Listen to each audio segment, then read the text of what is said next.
नमस्कार दोस्तों, welcome back to my YouTube channel. दोस्तों, पिछली वीडियो में हमने देखा था कि सीआरसी की सैलरी जो पहले पीएफएमएस के थ्रू प्रोसेस होती थी, अब एसएनएस पर्स के थ्रू ट्रेजरी रूट से कैसे प्रोसेस होगी और इसके लिए वेंडर क्रिएशन, मैपिंग और लिमिट सेटिंग का बेसिक प्रोसेस क्या है, ये सब हमने पिछली वीडियो में सीख लिया था। आज की वीडियो उसी प्रोसेस का एक नेक्स्ट प्रैक्टिकल स्टेप है।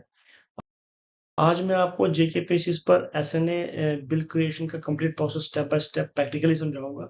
इसमें हम देखेंगे कि एसएनए बिल कैसे क्रिएट करना है, स्कीम और कंपोनेंट कैसे सिलेक्ट करना है, और भी बहुत सारी उसमें हमें चीजें जो है वो देखनी है। वो तो अगर आप स्कूल एजुकेशन डिपार्टमेंट में सीआरसी सैलरी का एसएनए बिल प्रिपेयर कर रहे हैं तो वीडियो को एंड तक जरूर देखिए, क्योंकि मैं पूरा प्रोसेस जो है आपको लाइव जो है डेमोन्स्ट्रेट करके दिखा रहा हूँ। तो चलिए बिना टाइम वेस्ट किए शुरू करते हैं सियासी सैलरी एसएनए बिल क्रिएशन का कंप्लीट प्रैक्टिकल प्रोसेस। सबसे पहले हम जेके पेसिस अपना ओपन करेंगे। तो जेके पेसिस ओपन करते ही हमारे पास कुछ इस तरीके का एक इंटरफेस ओपन होता है, जिसमें हमें अपने बेसिक क्रेडेंशियल जो है यूज करने हैं, जैसे कि हमारा यूजर आईडी। यहाँ हमें पासवर्ड एंटर करके कैप्चा कोड डालते ही लॉगिन पे क्लिक करना है। लॉगिन पे क्लिक करते हम इस इंटरफेस पे पहुंच जाएंगे, जहां हमारे पास एक हमारा मोबाइल नंबर जो इस आईडी के साथ लिंक्ड है उसका हमें यहाँ पे शो हो जाएगा और हमें यहाँ पे सेंड ओटीपी पे क्लिक करना है। जैसे ही सेंड ओटीपी पे क्लिक करेंगे तो नेक्स्ट हमारे पास इस तरीके का एक इंटरफेस ओपन होगा, जिसमें हमें अपना जो है जो ओटीपी जो है हमारे संदेश ऐप पे आया होगा वो हमें यहाँ एंटर करके वेरीफाई ओटीपी पे क्लिक करना है। जैसे ही हम यहाँ पे क्लिक करेंगे तो हमारे पास जेके पेसिस का एक इंटरफेस ओपन होता है, जिसमें हमें जो है अब काम करना है फर्दर। तो सबसे पहले हम जैसे ही जेके पेसिस के इंटरफेस को ओपन करेंगे तो हमारे पास यहाँ बिल प्रोसेसिंग का एक ऑप्शन है। बिल प्रोसेसिंग पे क्लिक करते ही हमारे पास जो है इस तरीके से हमारे पास अ, एक इंटरफेस ओपन होगा, जिसमें हमें जो है अब नेक्स्ट हमें यहाँ पे सिलेक्ट करना है other bill sorry. Other bill pay जैसे ही क्लिक करेंगे तो एक नेक्स्ट विंडो हमारे साथ इसके साथ और ओपन होगी। यहाँ हमें एसएनएस स्पर्श बिल पे क्लिक करना है। जैसे एसएनएस स्पर्श बिल पे क्लिक करेंगे तो इस तरीके का एक इंटरफेस ओपन होगा, जहां हमें एसएनएस स्पर्श बिल की एंट्री करनी रहेगी। यहाँ पे जैसे कि अभी कोई एंट्री हमने की नहीं है तो ये न्यू एंट्री का ऑप्शन है, हमें इस न्यू एंट्री पे क्लिक करना है। क्लिक करते ही हमें सबसे पहले पूछा जाएगा सीएसएस कोड क्या है। जैसा कि मैं पिछली वीडियो में कह चुका हूं कि जब हम वेंडर को रजिस्टर कर रहे थे तो वहां पे हमें एक स्कीम कोड दिखा था 3677। वो कोड हमें यहाँ एंटर करना है। जैसे ही हम यहाँ पे 3667 लिख देंगे तो हमारे पास एक नेक्स्ट विंडो ओपन होगी, जिसमें से हमको स्कीम को जो है सिलेक्ट करना है। तो ये हमारी स्कीम है, जो इस स्कीम के तहत हमें जो है सीआरसी के बिल प्रिपेयर करने हैं। इसको एंटर करते ही कुछ इस तरीके का एक इंटरफेस ओपन होगा। सबसे पहले यहाँ पे हमें स्कीम का कोड एंटर करना है, जो कि 3667 है। उसके बाद यहाँ पर जो है हमें एक स्कीम का ऑप्शन सिलेक्ट करना है। जैसे इस पे क्लिक करेंगे तो हमें अपनी स्कीम को सिलेक्ट करना है। सिलेक्ट करते ही हमें इस नेक्स्ट हेड पे आना है। यहाँ हमें अपनी नेक्स्ट इसको सिलेक्ट करना है ग्रांट इन एड। जैसे ही क्लिक करेंगे तो हमारे यहाँ पर जो है हमारा सैंक्शन नंबर है, हमें ये सिलेक्ट करना है। सिलेक्ट करते ही हमारे पास अलॉटमेंट आई होगी वो हमें यहाँ पे सिलेक्ट करनी है। सिलेक्ट करने के बाद हमारे पास फंक्शनल हेड जो है वो दिखेगा। यहाँ हमारे पास 3 तरीके के फंक्शनल हेड है, इनकी अलॉटमेंट हमें जो है डिफरेंट डिफरेंट हेड में आई है। जैसे जर्नल कंपोनेंट एक इसका है, एक इसका एससी कंपोनेंट है और एक एसटी कंपोनेंट है। सबसे पहले हम जो है एसटी कंपोनेंट का बिल बनाएंगे, क्योंकि ये सबसे कम अमाउंट इसमें आया हुआ होगा। पहले हमको इस पे एडजस्टमेंट करनी है। इस पे क्लिक करेंगे। इस पे क्लिक करते ही हमें अपना कंपोनेंट पे क्लिक करना है। कंपोनेंट पे हमें जो है सैलरीज ऑफ टीचर और एजुकेटर्स जो है ये वाला हमें सिलेक्ट करना है। ये जैसे ही हम सिलेक्ट करेंगे तो हमें अकाउंट हेड जो है 31 देना है, क्योंकि 31 ग्रांट इन एड हमें अलॉटमेंट आई है। जैसे इस पे क्लिक करेंगे तो यहाँ आप नोट करिएगा कि यहाँ पर हमारे पास जो है ऑटोमेटिकली जो है उसकी अलॉटमेंट जितनी हमारे पास आई है वो यहाँ रिफ्लेक्शन आ जाएगी। यहाँ आपके साथ यूटी शेयर में जो है यूटी शेयर में जैसे ही हम अपनी स्कीम को सिलेक्ट करेंगे तो स्कीम को सिलेक्ट करते ही हमें जो है यहाँ पर इस स्कीम के अंडर हमारे पास कितनी अलॉटमेंट है वो रिफ्लेक्शन आ जाएगी। टोटल हमारे पास इस कैटेगरी में 20,184 रुपए आए हैं, जिसमें से 90% शेयर जो है वो ये अमाउंट है और 10% जो है वो ये अमाउंट है। अब जब हमें बिल बनाना है तो यहाँ नीचे पेमेंट डिटेल का ऑप्शन हमारे पास मिलता है।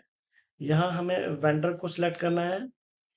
वेंडर सिलेक्ट करते ही हमारे पास यहाँ पे हमारे रजिस्टर्ड वेंडर जो है वो आ जाएंगे। हमें जिसके फेवर में पेमेंट करनी है उसको हमने यहाँ से सिलेक्ट करना है। सिलेक्ट करते ही उसका अकाउंट नंबर, उसका आईएफएससी कोड जो है यहाँ ऑटो रिफ्लेक्ट आ जाएगा। यहाँ हमें वाउचर नंबर देना है, क्योंकि मेरा ये पहला बिल है तो मैं इसको 001 वाउचर दे रहा हूँ। और यहाँ से हमें इसकी डेट सिलेक्ट करनी है। वाउचर अमाउंट में हमें हमेशा जो है जितनी अलॉटमेंट हमें आई है उतनी ही देनी है, उतना ही अमाउंट हमें टोटल यहाँ पे लिखना है। ये जो टोटल अमाउंट हम यहाँ पे लिख रहे हैं, इसी की बेसिस पे जो है ये 90% और 10% शेयर ऑटोमेटिक बना देगा। वाउचर अमाउंट और पेएबल अमाउंट हमेशा बराबर रहेगा। यहाँ विथड्रॉल अमाउंट टाइप जो है वो नॉर्मल रखना है। उसके बाद हमें ऐड पेमेंट पे क्लिक करना है। ऐड पेमेंट पे क्लिक करने से पहले मैं आपको बता दूं कि अभी जैसे हमें यहाँ रिफ्लेक्शन दिखा रहा है कि मेरे पास 18,166 रुपए जो है वो सेंटर शेयर है और 2,018 रुपए जो है यूटी का शेयर है।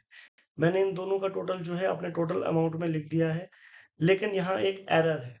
अब वो एरर क्या है वो मैं आपको नेक्स्ट में बताऊंगा।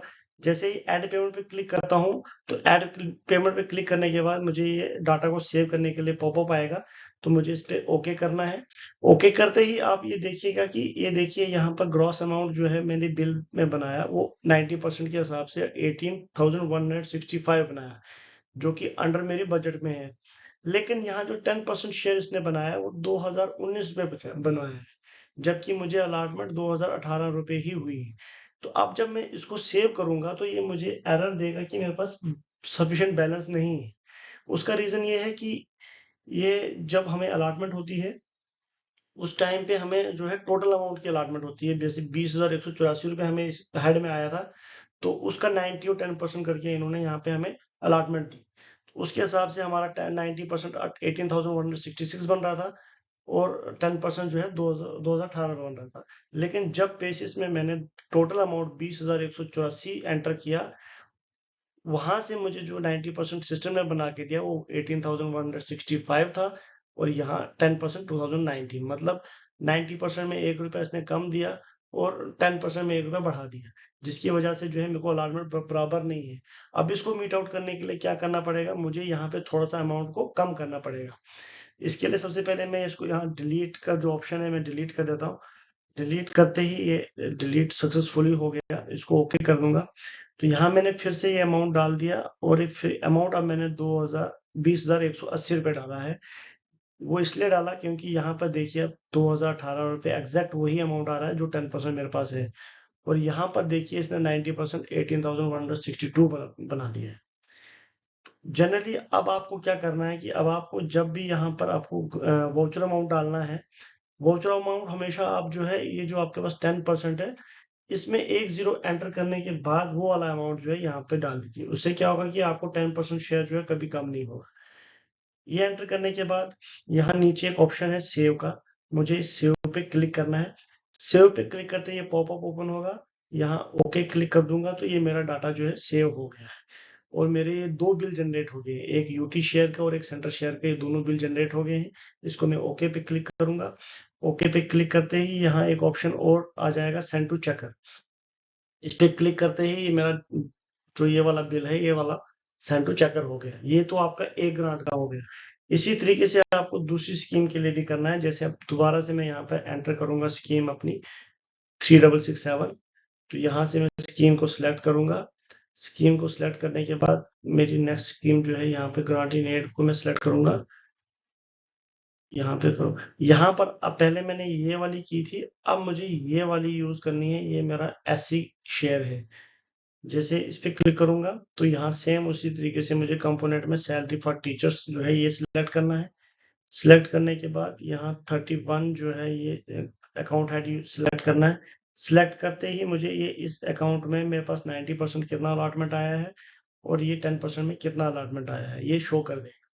अब इन दोनों का टोटल जो है वो टोटल दोनों का जो है 11,677 प्लस 1297 जो है ये टोटल अमाउंट आता है 12,975 रुपए।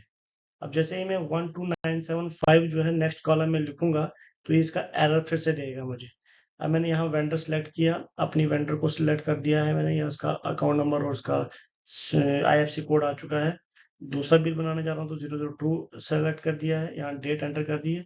यहाँ मैंने 12,970 रुपये इसलिए लिया है तब जाके ये जो है बराबर इसके अंदर आ जाए।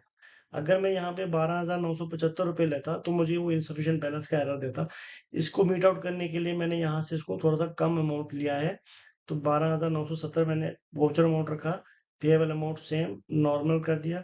यहाँ ऐड पेमेंट पे क्लिक करते ही ये पॉपअप आया। ओके करने के बाद ये देखिए मेरी ये वाली अमाउंट जो है ये ऐड हो चुकी है और ये रिफ्लेक्शन में यहाँ भी चली गई। ये देखिए बराबर आ गया, 10% मेरा पूरा मैच हो रहा है, 90% भी मेरा बराबर ही है। तो ये करने के बाद मुझे सेव पे क्लिक करना है। क्लिक करते ही जो है मेरा ये बिल जनरेट हो गया। 39 और 42 बिल्स बनते हैं, हमेशा याद रखिएगा। जब आप एक बिल बना रहे हो तो आपका सेंट्रल शेयर और यूटी शेयर के 2 बिल आपके जनरेट हो जाते हैं। ये जनरेट करने के बाद इसको भी हम सेंड टू चेकर पे क्लिक करेंगे तो डाटा जो है सेंड टू चेकर चला जाएगा। अब हमारे पास तीसरा हेड है, इसमें जर्नल है। अब हमने उसके बिल बनाने हैं तो यहाँ पे हम एंटर करेंगे 3667, सेंटर स्पॉन्सर स्कीम को सिलेक्ट करेंगे। स्कीम को सिलेक्ट करते ही हमारा ऑब्जेक्ट हेड, इसको हम सिलेक्ट करेंगे। यहाँ उसके बाद हम अपना सेक्शन को सिलेक्ट करेंगे। सिलेक्शन को सिलेक्ट करते ही हमने अपना ये जो है ये जनरल की अलॉटमेंट है, इसको ऐड करना है। यहाँ हमें अपनी सैलरीज फॉर एजुकेटर को सिलेक्ट करना है, 31 को सिलेक्ट करना है और देखिए यहाँ पर जो है इस साइड में मेरे पास कितना अलॉटमेंट आया है वो मेरे पास आ गया। अब यहाँ जो है यूटी शेयर को मुझे सिलेक्ट करना पड़ेगा, ये सिलेक्ट कर दूंगा तो ये मेरे पास इसका 10% शेयर भी मेरे पास आ गया। नेक्स्ट विंडो में हमें पेमेंट करनी है तो पेमेंट का डिटेल मैंने वेंडर ऐड कर लिया, इसका ये हो गया। यहाँ मैंने ये अमाउंट, इसका टोटल दोनों को मिला के यही अमाउंट आ रहा है तो मैंने यही अमाउंट एंटर कर दिया है और यहाँ ऐड पेमेंट पे क्लिक करना है। ऐड पेमेंट पे क्लिक करते ही मेरा डाटा जो है वो सेव हो जाएगा। सेव करने के बाद यहाँ सेव पे क्लिक करेंगे तो ये बिल सेव होके 2 बिल जनरेट हो गए मेरे, 43 और 44, और इसको भी हम सेंड टू चेकर क्लिक कर देंगे। क्लिक करते ही ये डाटा भी हमारा डाटा सेंड टू चेकर हो गया। तो इस तरीके से आपने जो है तीनों कंपोनेंट की जो है बिल जनरेट करने हैं।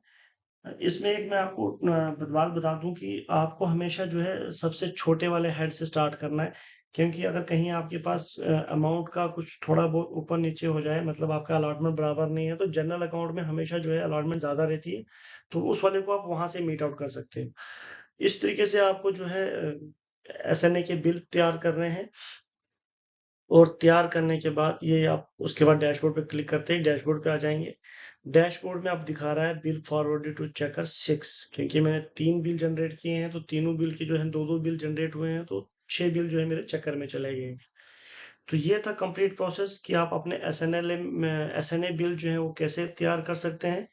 आशा करता हूँ कि आपको ये प्रोसेस जो है अच्छे से समझ आया हो। अगर आपकी कोई क्वेरी है या कोई क्वेश्चन इसके रिलेटेड है तो आप कमेंट बॉक्स में मुझे ज़रूर लिखें। अगर ये वीडियो आपको हेल्पफुल लगी हो तो इसको लाइक करें, शेयर करें और मेरे चैनल को सब्सक्राइब करना ना भूलें। मिलता हूँ आपके साथ एक नेक्स्ट वीडियो में, तब तक के लिए अपना ख्याल रखिए। Thank you. जय हिंद, जय भारत।